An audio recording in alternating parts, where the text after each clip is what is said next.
Hello friends, আজ বানাবো mix ডাল।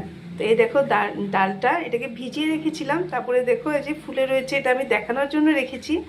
এখানে তো মাসকলাই ডাল রয়েছে, মসুর ডাল রয়েছে, অড়হর ডাল রয়েছে, বুটের ডাল রয়েছে, আর কাঁচা মুগ রয়েছে। তো দেখো এটাকে আমি বয়েল করে নিয়েছি। এটার মধ্যে আমি রসুন, পেঁয়াজ আর টমেটো দিয়ে আর সামান্য নুন আর লঙ্কার গুঁড়ো দিয়ে এটাকে আমি বয়েল করেছি।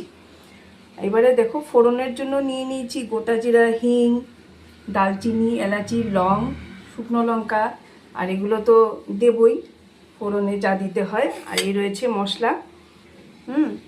এবার আমি তেলে এগুলোকে ছাড়বো।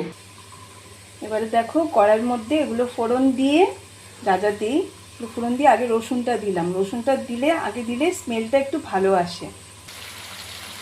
তো দেখো এবারে মশলাটা পুরো ভাজা ভাজা হয়ে গেল। এটাকে ভাত, রুটি, পরোটা, দোসা যা কিছুর সাথে খেতে পারো। হ্যাঁ, দারুণ লাগে খেতে। আমরা তো আজ দুপুরবেলা এটা খাবো দোসা দিয়ে।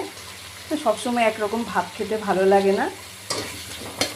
তো তোমাদের কেমন লাগলো এই রান্নাটা জানিও কমেন্ট করে।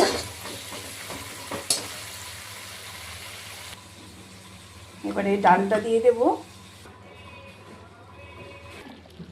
নামানোর আগে দিয়ে দিলাম গরম মশলার বাটার। রেডি আমার তরকা।